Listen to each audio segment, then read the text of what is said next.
안녕하세요. 저는 서울에 살고 있는 30대 여자입니다. 저는 평소에 사연 열차를 즐겨 듣는 애청자인데요. 사연을 듣다 보면 세상에 참 별의별 사람이 많더라고요. 저 역시 그 별의별 사람과 결혼하고 그 못지않은 시댁 식구들을 만나게 되어 이혼을 하게 되었는데요. 저의 기가 막힌 사연 한번 들어보실래요? 저와 남편은 모임에서 만나 1년 연애를 하고 결혼까지 하게 되었어요. 결혼을 하기 전 결혼을 망설이게 된 일이 있었는데 그건 다름 아닌 시모 때문이었습니다. 본격적인 결혼 준비에 앞서 시모를 뵈러 간 적이 있었는데 그때 시모는 저의 직업과 더불어 친정 부모님의 재력까지 관심을 보이더라고요. 썩 기분이 좋진 않았어요.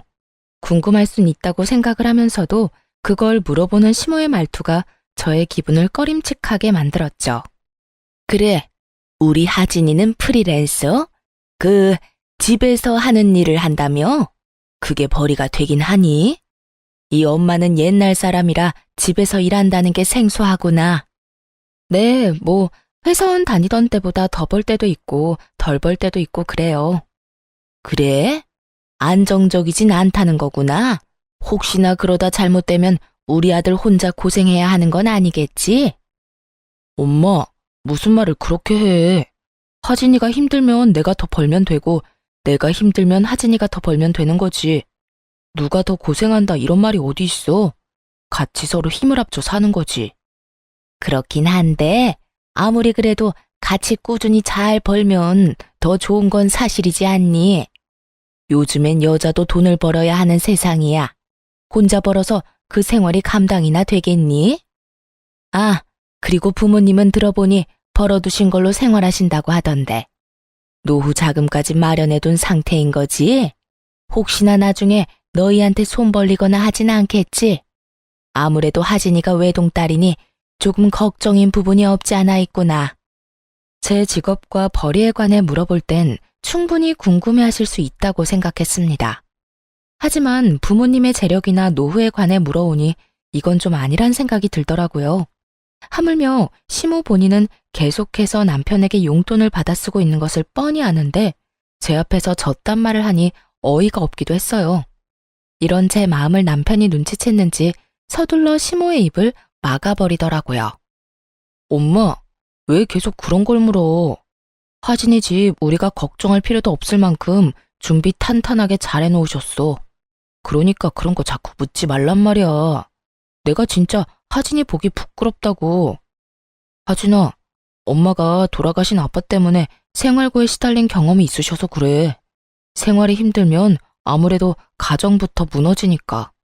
그러니까 기분 나쁘게 생각하지 말아줘. 아, 아니야. 기분 나쁘긴. 전 괜찮아요, 어머님. 그리고 부모님 노후 자금은 다 준비하신 걸로 알고 있어요. 그러니 그런 걱정은 안 하셔도 돼요. 제 일도 고정적으로 맡고 있는 일이 있어서 기본적으로 꾸준히 버는 돈도 있으니 그것도 걱정하지 마시고요. 말은 이렇게 했지만 꺼림칙한 기분을 지울 수가 없었는데 그놈의 사랑이 뭐인지 남편을 너무나도 사랑한 저는 이 적신호를 외면한 채 결혼까지 하게 된 것이었죠. 처음 2개월, 3개월까지는 참 좋았습니다. 이래서 결혼들을 하는구나 하는 마음이 들 정도로 행복했어요. 행복하면서 오는 안정감은 일도 더 잘 되게 만드는 것 같았고 하물며 시간을 따로 내 데이트를 할 필요도 없이 매일 밤 집에서 남편을 만나니 시간을 더 활용적으로 쓸 수 있는 기분마저 들더군요. 신혼 초엔 남편의 행동도 제 마음에 쏙 들었는데 남편은 집안일을 잘하며 여자일 남자일 나누지 않고 적극적으로 뭐든 나서 처리해주곤 했어요. 저 역시 그런 남편을 위해 일이 끝나고 나면 맛있는 음식을 준비하고 쾌적한 환경에서 남편을 맞이하고 노력했었죠. 이렇게까지 행복한 것이 결혼이라면 진작 했어야 했다는 생각이 들 정도로 만족스러운 결혼 생활이었는데 애써 무시하고 넘겼던 시댁에서 일이 일어나기 시작했습니다. 처음 문제는 남편의 여동생 신우였어요. 저에겐 제 능력을 따지는 것도 모자라 친정의 재력에 대해서도 아낌없는 걱정과 우려를 토해내던 시모는 정작 본인 노후에 대한 대책도 없어 보이더군요. 더 가관인 건 신우이였는데 신우이는 적지 않은 나이인데도 불구하고 제 앞가림도 제대로 못하고 있었어요.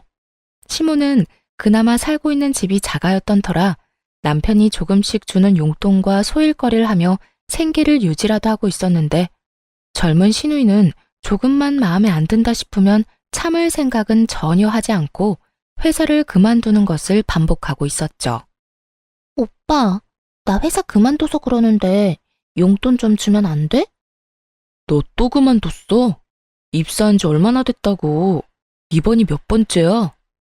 아, 몰라. 자꾸 이상한 트집 잡아서 구박하잖아. 요즘 세상에 갑질이 말이나 돼? 그럼 말도 안 되는 갑질 참으면서 회사 다니는 사람이 어딨어? 어쨌든 용돈 좀 줘. 나 돈 하나도 없단 말이야. 너 이번이 정말 마지막이야. 다음부턴 국물도 없어. 네, 오라버니 고맙습니다.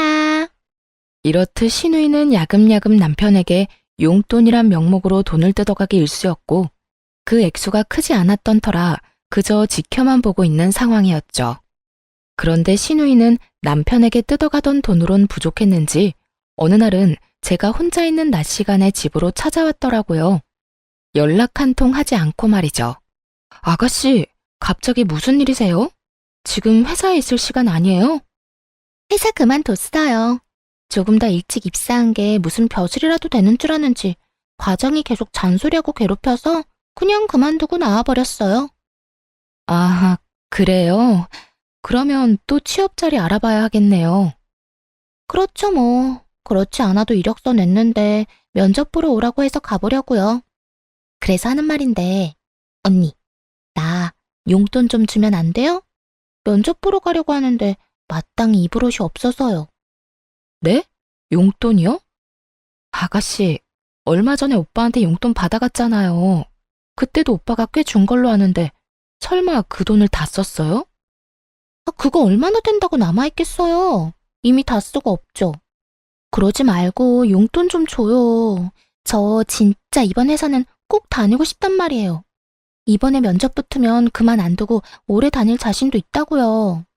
사실 예전부터 들어가고 싶던 회사였는데 번번이 떨어져서 면접도 못 봤던 곳이에요. 제가 오죽 간절하면 언니한테까지 이러겠어요? 그러니까 돈 좀 줘요. 제가 이번엔 정말 잘할게요. 다른 것도 아닌 면접 핑계를 대는데 어쩔 도리가 없더라고요. 하는 수 없이 전 결국 시누이에게 용돈을 주게 되었고 시누이는 말한 대로 정말 가고 싶었던 회사였던 것인지 준비를 열심히 한다 싶더니 취업을 했다고 연락이 왔더라고요.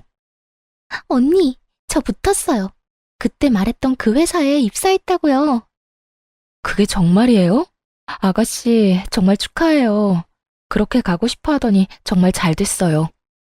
전 진심으로 축하해 주었고 시누이는 덕분에 취업 성공했다며 고맙다고 하더군요. 그렇게 취업을 한 시누이는 이때껏 다녔던 회사와는 달리 자기 말처럼 열심히 회사에 다녔고 한 달이란 시간 동안 단 한 번도 회사에 가기 싫다, 그만두고 싶다 등의 말을 하지 않더라고요. 그간 매번 한 달 만에 그만두거나 길어도 두세 달이었던 터라 이번엔 뭔가 달라도 확실히 다르다고 생각할 때였어요. 여보, 이번엔 아가씨 오래 버티네? 그 회사 진짜 다니고 싶었던 회사였나 봐. 그때 집에 와서 나한테 용돈 받아갈 때 그랬거든. 진짜 가고 싶었던 회사인데 번번이 떨어졌다고 말이야. 아, 어찌되었든 아가씨가 마음 잡은 것 같아서 다행이다. 나 회사 생활 적응 못하는 아가씨 보면서 내심 걱정했거든. 말도 마. 지금 다니는 회사가 마음에 드는 게 아니라 남자가 마음에 드는 거더라고. 뭐? 아가씨 좋아하는 남자 생겼대? 아니면 남자친구라도 생긴 거야? 남자친구 생기셨단다. 뭐 들어보니까 면접 볼 때 같이 면접 본 사람인데 그 남자 도움으로 면접에도 붙을 수 있었다고 하더라고. 옆에 앉아서 기다리는 동안 면접 노하우도 많이 알려주고 긴장 풀리게 웃긴 이야기도 많이 해주고 그랬대. 정말? 그러면 입사 동기하고 사내 커플인 거네? 그렇지. 아주 푹 빠져있더라. 말끝마다 자기 남자친구 자랑을 해대는데 귀 따가워 죽는 줄 알았어.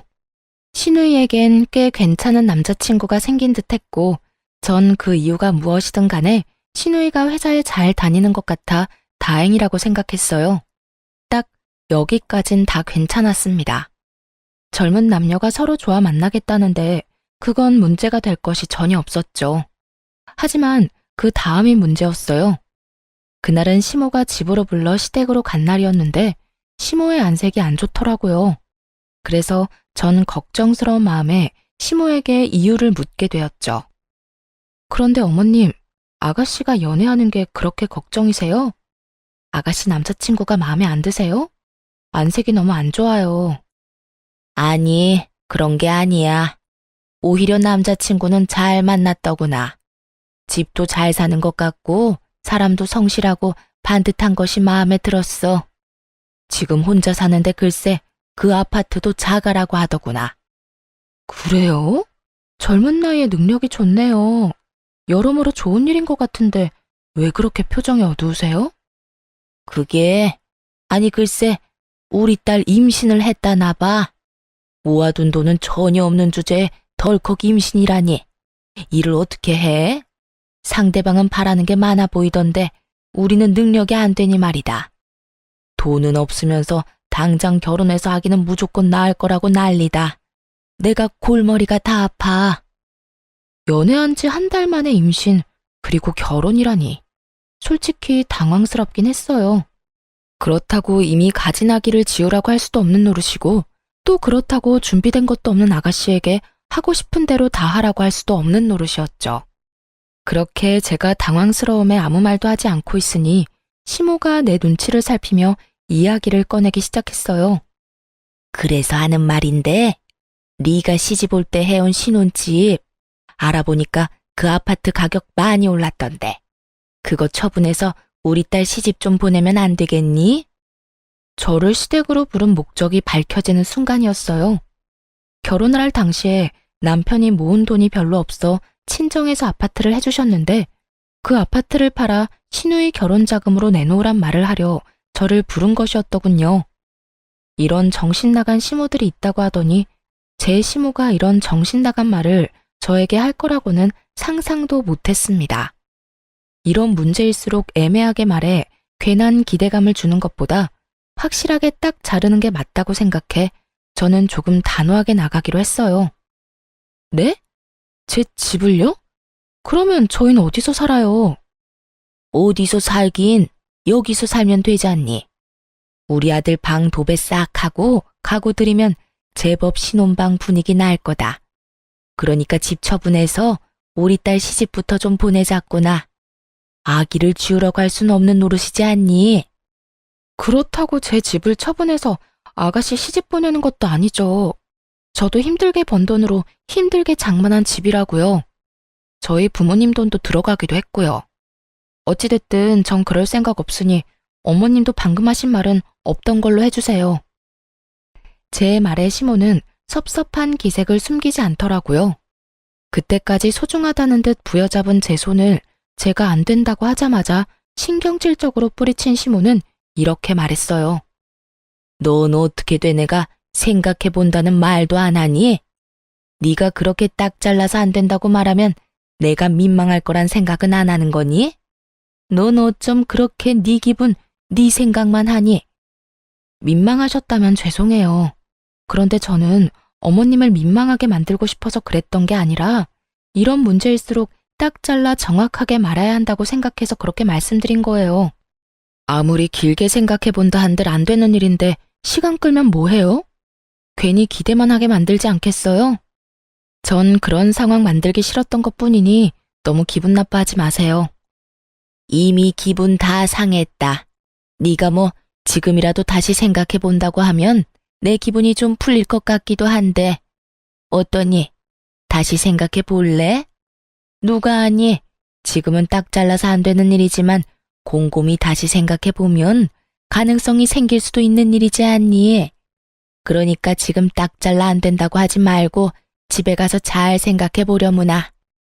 어머님, 100번을 생각해도 안 되는 건 안 되는 거예요. 제 힘으로 마련한 집도 아니고 부모님께서 해주신 집인데 그걸 팔아서 아가씨 시집 자금으로 보태는 건 말도 안 되죠.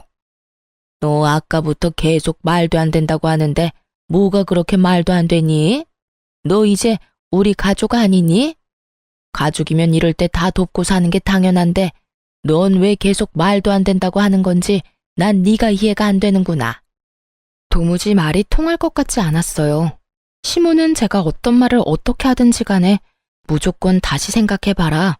가족끼리는 다 돕고 사는 거라는 대답만을 해댔고 짜증내고 때를 쓰는 시모를 달래는 것도 지쳐갔어요.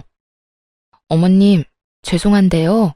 전 어머님이 무슨 말을 어떻게 하시든지 간에 절대 제 집 팔 생각 없으니까 그런 줄 아시고 다신 이런 말 꺼내지 말아주세요. 저는 어머님이랑 더는 얼굴 붉히고 싶지 않아요. 이런 저의 말에도 시모는 끝까지 저를 붙잡고 무어라 말을 하려고 했지만 전 그런 시모를 뿌리치다시피 하고 시댁을 벗어났습니다. 진이 다 빠지는 기분이었어요. 적어도 2시간 정도 같은 말을 하며 시모와 실랑이를 하고 집에 돌아왔더니 정신적으로 너무 피곤하더라고요. 그렇게 몸도 마음도 고단해 아무것도 못하고 소파에 앉아 쉬고 있으니 퇴근한 남편이 집으로 들어오더라고요. 남편도 눈이 있다면 만신창이가 된 제 상태가 보일 텐데 남편 놈은 저를 보자마자 다짜고짜 또 시누이 이야기를 꺼내기 시작했어요. 오는 길에 엄마랑 통화했는데 당신 꼭 그렇게까지 말했어야 했어? 우리 엄마 엄청나게 섭섭해하더라. 어떻게 그렇게까지 딱 잘라서 말할 수가 있는 거냐고. 당신 다시 봤단 말까지 했다고. 나야말로 어머님 다시 봤어. 몇 번이나 좋게 이야기해도 결국은 이거야. 다시 생각해보면 내 말이 다 맞으니까 이 집 팔아서 돈 내놔라. 무슨 말이 통해야 좋은 말로 설명을 하지. 당신 같으면 어떻게 했을 건데? 몇 시간이 걸리든 계속 좋게 안 된다고 했을 거야? 나 오늘 2시간 넘게 이 집 이야기만 하다가 왔어. 내가 오죽했으면 다신 그런 말 꺼내지 말란 말까지 했겠냐고. 당신 심정 이해 안 되는 건 아니지만 그래도 좋게 말하지 그랬어. 아니, 그냥 이 집 처분해도 상관없잖아. 우리야 엄마 집에 들어가서 살면 되는 거고 집이야 부지런히 모아서 다시 장만하면 되는 거지. 어차피 당신도 친정에서 받아온 집이면서 뭐가 아깝다고 그렇게 안 판다고 우겨서 이 난리를 만들어. 이놈도 제정신은 아니구나 싶었어요. 저희 부모님께서 힘들게 번 돈으로 제가 조금이라도 편하게 살기 바라는 마음에서 장만해 주신 집을 팔아 시누이 시집 보내고 시집살이나 하라는데 어느 여자가 웃으면서 네 하겠어요? 그건 그 여자가 나사 하나 빠진 거 아닐까요? 다른 사람은 어떻게 생각할지 몰라도 제 생각은 확고했기에 남편의 말을 듣는 내내 남편의 정신 상태가 궁금해지더군요. 여보, 우리 부모님은 하늘에서 떨어진 돈으로 이 집 마련해 주신 것 같아? 우리 부모님도 힘들게 번 돈으로 나 편히 살라고 큰맘 먹고 마련해 주신 집이야. 그런데 나 편히 살라고 마련한 집을 홀랑 팔아서 아가씨 시집 보내고 난 시집살이나 하라고? 당신 같으면 그렇게 하겠다는 말이 나오겠어? 아니, 당신이 어떻든 상관없이 난 그렇게 착하지도 그렇게 너그럽지도 않은 사람이니까 나한테 그런 말도 안 되는 요구하지 마.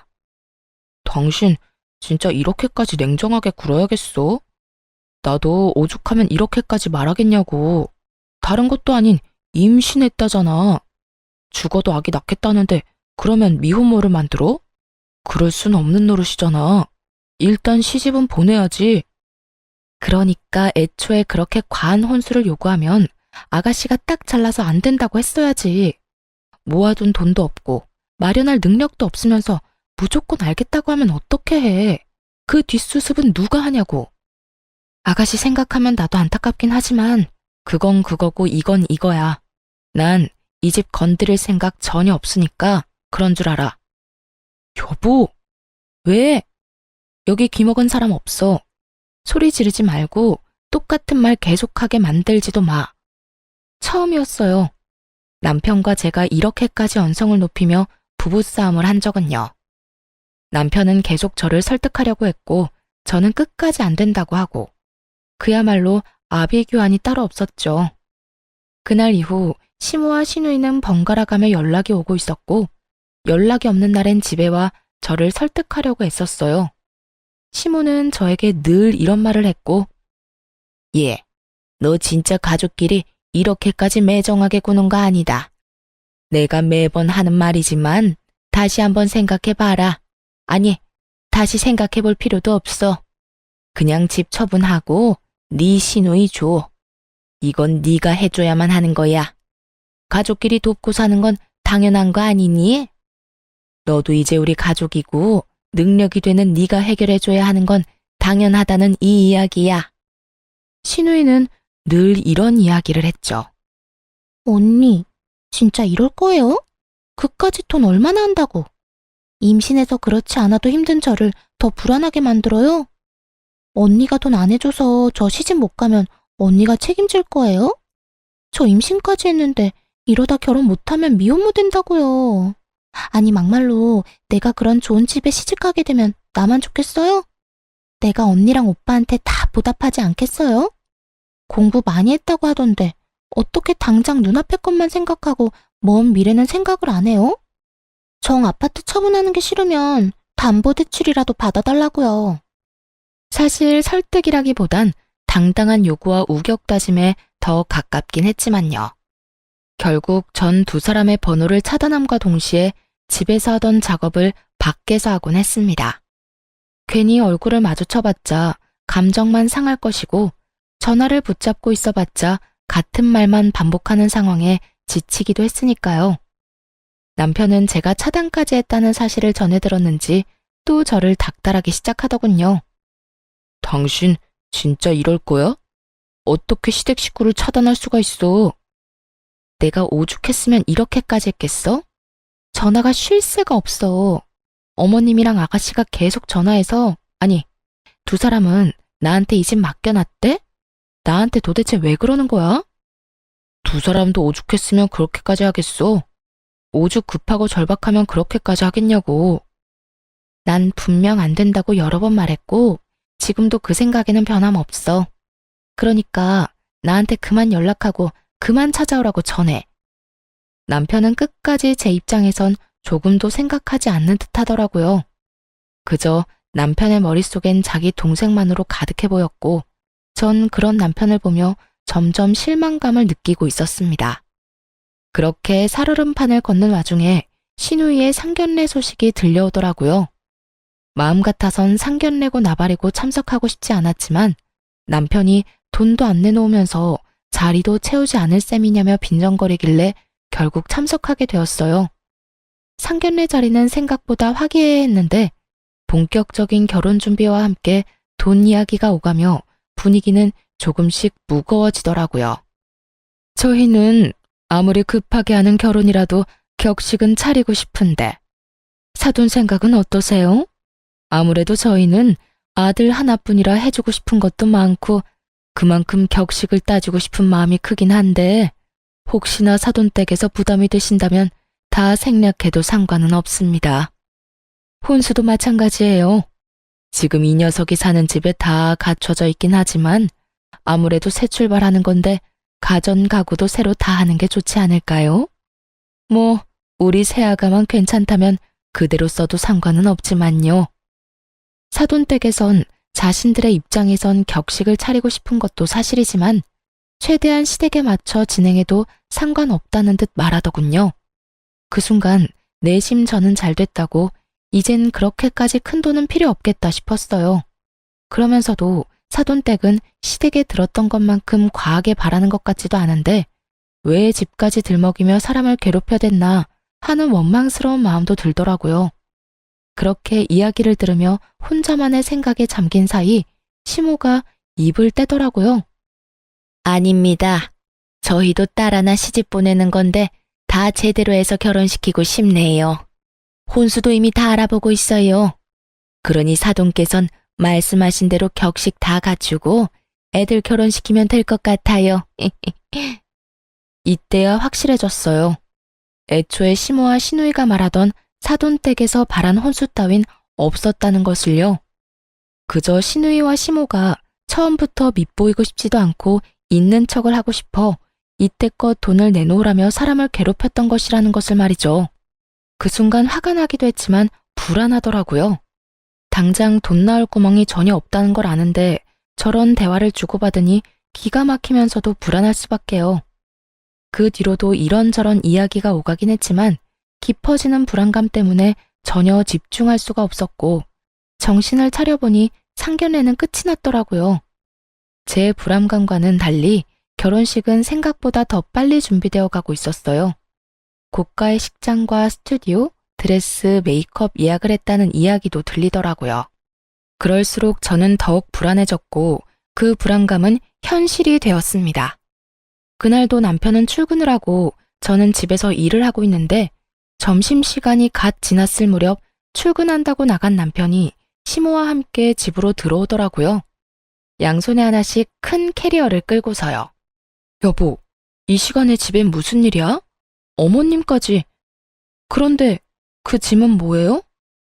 보면 모르니? 내 짐이다. 제 물음에 시모는 당당하게 대답했고 그제야 상황 파악이 된 제가 남편을 노려봤어요. 남편도 제 살결인 눈빛을 읽었는지 상황을 장황하게 설명하기 시작하더군요. 여보, 그게 말이야. 당신은 이 집 팔 생각 전혀 없다고 그러고 임신한 여동생은 시집 보내야 하겠고. 그러니 어쩌겠어. 우리가 돈 나올 때라곤 엄마 집뿐이니 엄마 집 처분하고 우리랑 같이 살기로 했어.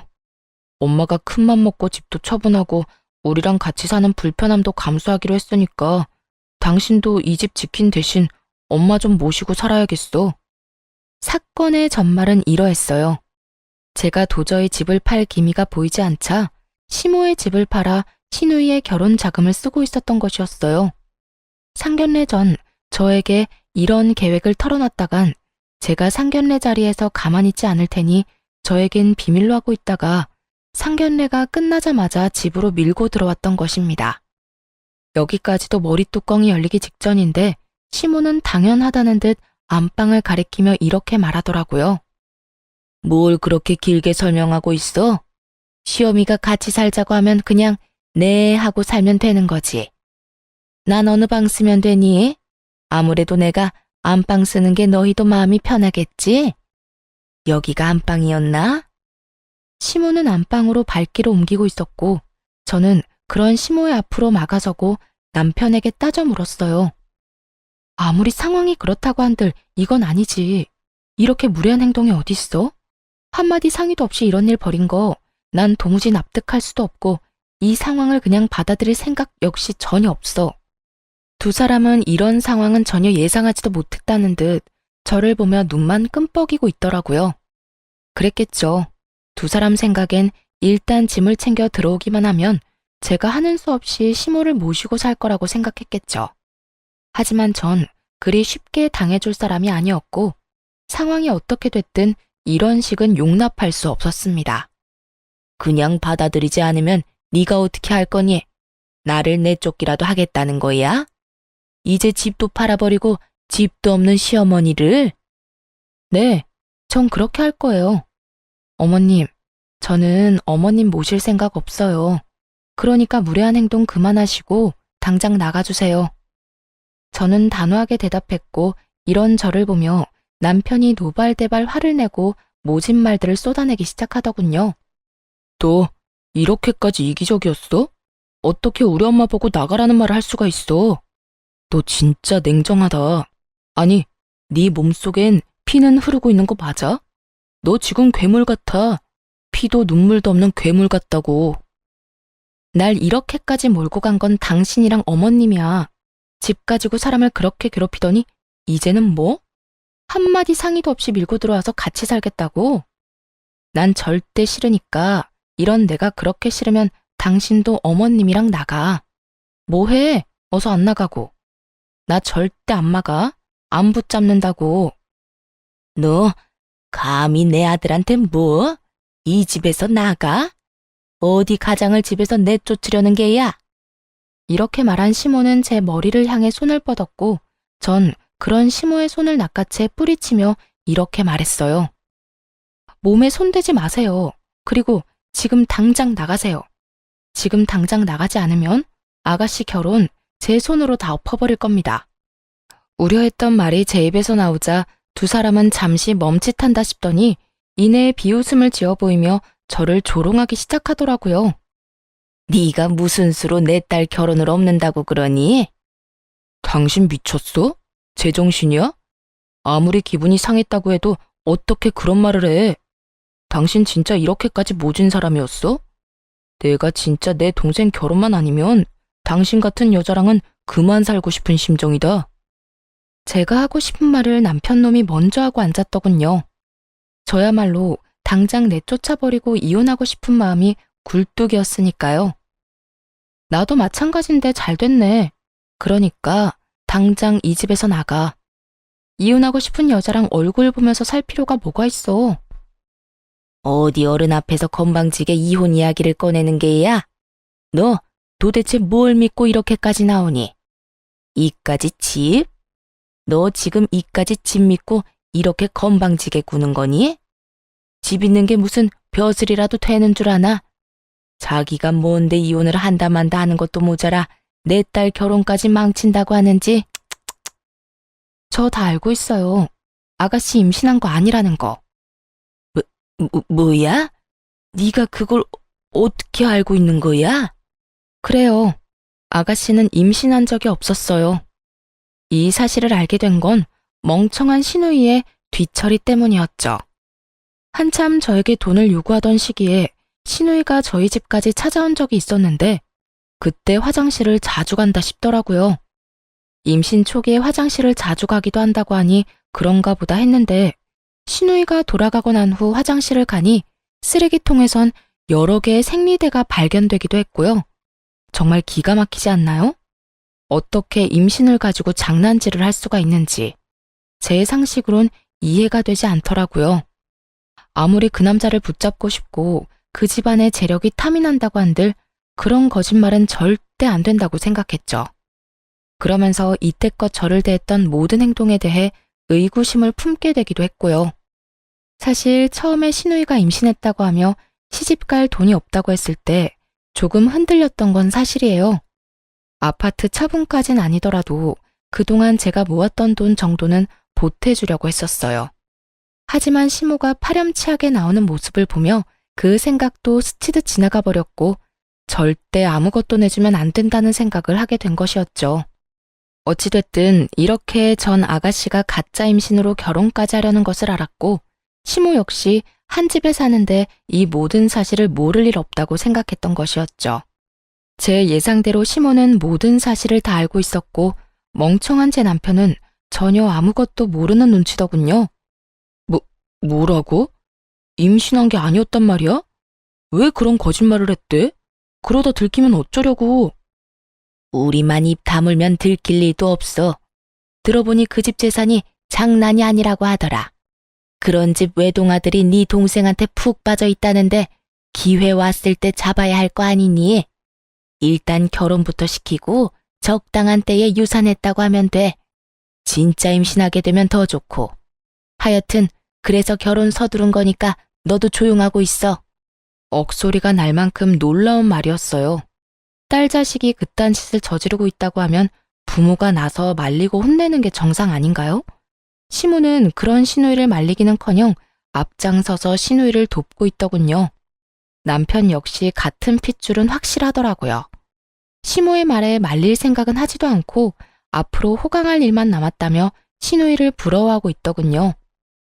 어쩐지 이상하다 싶었어. 그런데 그렇게 잘 산대? 이야, 내 동생 이제 떵떵거리면서 살겠네. 부럽다 부러워. 부러울 거 뭐 있어? 네 동생 잘 되면 너도 잘 될 텐데. 그런가? 내가 여동생 덕을 다 보게 생겼네. 이럴 줄 알았으면 용돈 달라고 할 때 더 넉넉하게 챙겨줄 걸 그랬어. 두 사람은 제가 있다는 사실도 잊은 것인지 시누이 덕을 볼 생각이 신나서 주저리 모든 사실을 읊어대고 있었고 전 그런 두 사람이 너무나도 한심했습니다. 그러면서도 남편에 대한 정이 떨어지는 것은 물론이고 조금 남아있던 미련마저 사라지며 머릿속에 남은 것은 이혼뿐인 상황이 되었죠. 어때? 이제 우리 엄마 모실 마음이 좀 생겼어? 지금이라도 우리 엄마한테 버릇없이 군 거 빌면 내가 너 그런 마음으로 당신 용서해 줄게. 용서? 그딴 용서 필요 없으니까 제발 이 집에서 좀 나가줄래? 난 이제 당신이랑 살 생각 전혀 없어. 그러니까 당신 엄마는 당신이 모셔. 괜히 나까지 싸잡아서 고생시킬 생각하지 말고. 당신 방금 우리 말 못 들었어? 이제 곧 내 여동생이 우리 호강시켜 줄 거라고. 그런데도 나하고 우리 엄마 내쫓겠다고? 호강 같은 소리 한다. 어떻게 된 인간이 동생이 그런 일이 벌이고 있다고 하면 말릴 생각을 해야지 더 부추기고 있어? 진짜 정 떨어진다. 정 떨어져? 당신 지금 그 말 나한테 하는 말이야?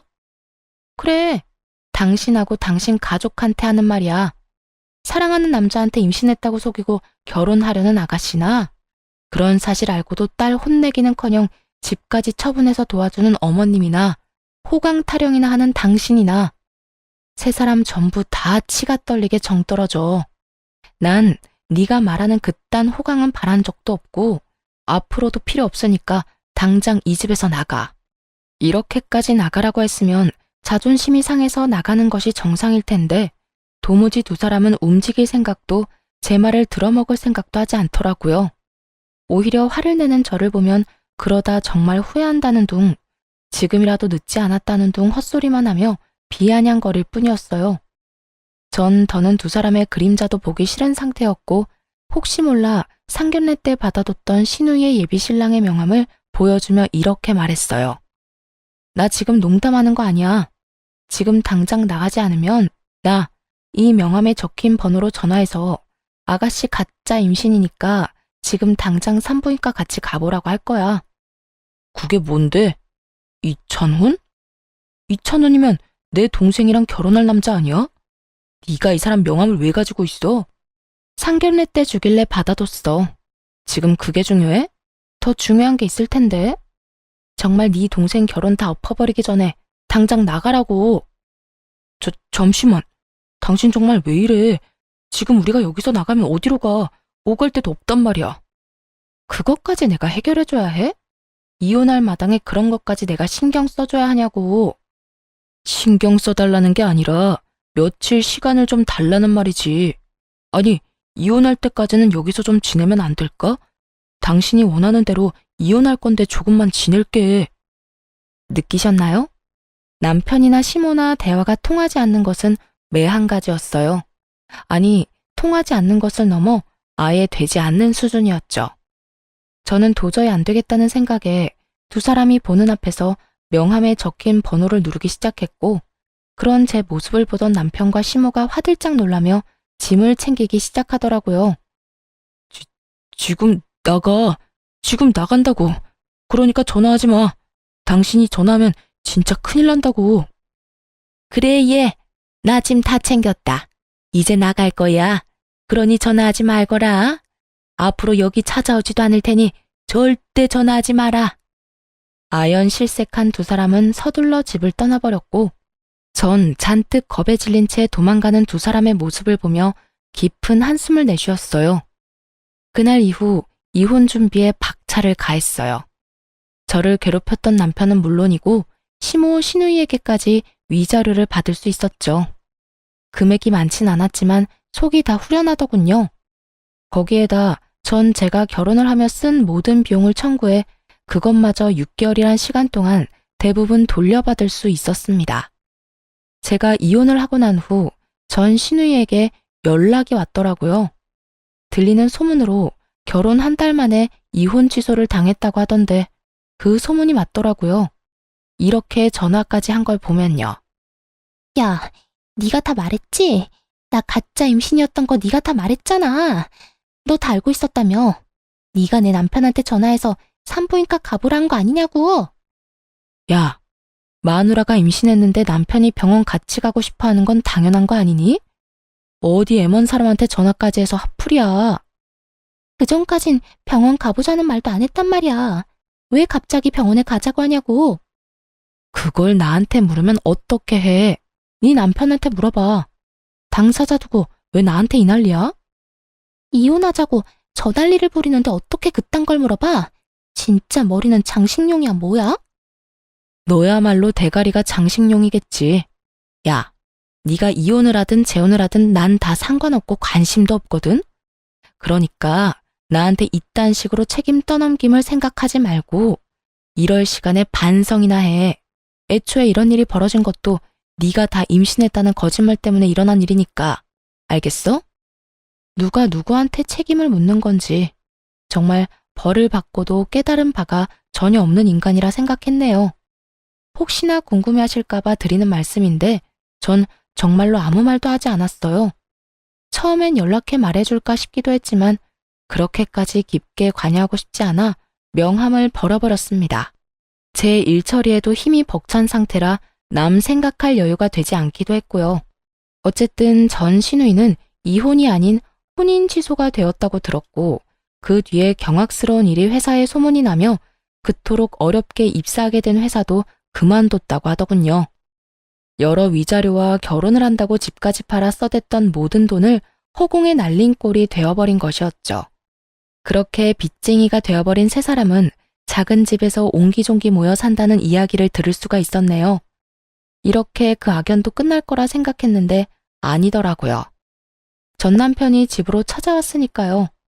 찾아와서 다시 받아달라고 매달렸냐고요? 아니요. 돈을 빌려달라 매달리더군요. 여보, 잘 지냈어? 의미 없는 질문하지 말고 할 말이나 해. 피차 얼굴 봐서 반가운 사이도 아니잖아? 그래, 당신 말이 맞아. 우선 예전 일은 미안했어. 내가 잠시 정신이 나갔었나 봐. 지금 생각하면 내가 왜 그랬나 싶은데 그땐 뭐에 홀리기라도 했는지 내가 하는 모든 행동이 잘못된 행동이라고 인지하지도 못했어. 정말 미안. 같은 말 시킬 거야? 할 말만 하라고.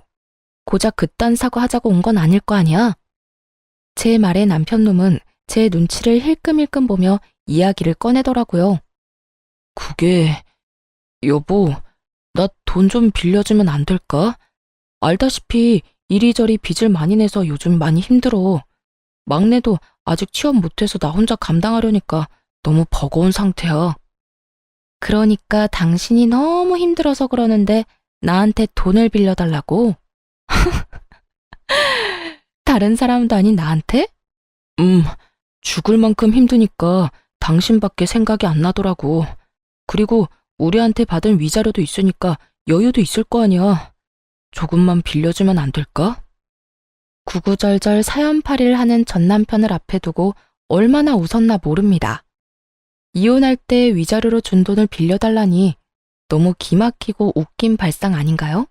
어떤 생각을 가지고 사는지 결혼 생활 내내 궁금했는데 역시 여전히 생각을 알 수도 이해하고 싶지도 않은 사람이더군요. 위자료로 준 돈을 빌려달라? 당신 진짜 예나 지금이나 웃긴다. 그게 가능할 거라 생각해? 내가 당신 뭘 믿고 돈 거래를 해? 그래도 우리 결혼까지 했던 사이인데 그 정도 신뢰는 있잖아. 내가 정말 힘들어서 그래. 신뢰? 너랑 내 사이에 신뢰가 있었으면 우리가 이혼까지 했겠어? 난 당신한테 빌려줄 돈 없으니까 다신 찾아오지 마. 다시 찾아오기만 해봐. 진짜 가만히 안 둘 테니까. 여전히 대화가 되지 않는 전 남편은 또다시 떼를 쓰며 매달리기 시작했어요. 많이 보던 행동이 시작되는 순간.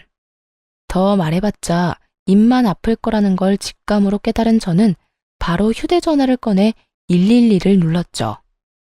당신 지금 경찰에 신고하려는 거야? 지금 가. 지금 간다고. 더럽게 치사해서 당신한테 돈 안 빌려. 잘 먹고 잘 살아라. 어쩌면 그렇게도 변한 것이 없는지 남의 인생도 빌어먹으며 살겠다 싶었네요. 그 후로 전 괜한 시간 낭비를 하고 싶지 않아 이사를 해버렸어요. 친정 부모님께서는 같이 살길 원하셨지만 그러고 싶지 않아 적당한 곳을 얻어 혼자 지내고 있어요. 전 여전히 일도 하고 사람들을 만나며 잘 지내고 있어요. 친구와 만나 수다를 떨기도 하고 여행을 가기도 하고요. 가끔 좋은 사람이 나타나면 연애도 하곤 했지만 깊은 관계로 이어진 사람은 없었네요. 지금은 혼자 지내고 있으며 한동안은 연애 생각이 없어요. 깊은 연애로 이어지지 못한 이유가 제가 아직 마음의 준비가 되지 않은 것 같아 한동안은 연애를 하지 않을 생각입니다. 아무리 좋은 사람이 나타나도 제 마음이 준비되지 않았다면 다 소용없는 짓이라는 걸 깨달았거든요. 상대방에게도 할 짓이 못 되고요. 이혼할 당시 혼자가 되는 게 참 무서웠던 것 같아요. 외로움, 허전함, 그 감정들이 저를 견딜 수 없게 만들 것만 같거든요. 하지만 당한 게 있어서 그럴까요? 막상 고민하던 이혼을 하고 나니 알턴이 빠진 것처럼 너무나도 속이 시원하더라고요. 그래서 혼자 지내는 지금이 너무나도 만족스럽고 행복한가 봐요. 앞으로 전 이렇게 살아가 보려고요. 저를 위해 시간을 쓰고 제 행복을 위해 살아가는 삶 말이에요. 여러분도 응원해 줄 거죠? 저의 사연은 끝이 났습니다. 함께 해주신 모든 분 감사합니다.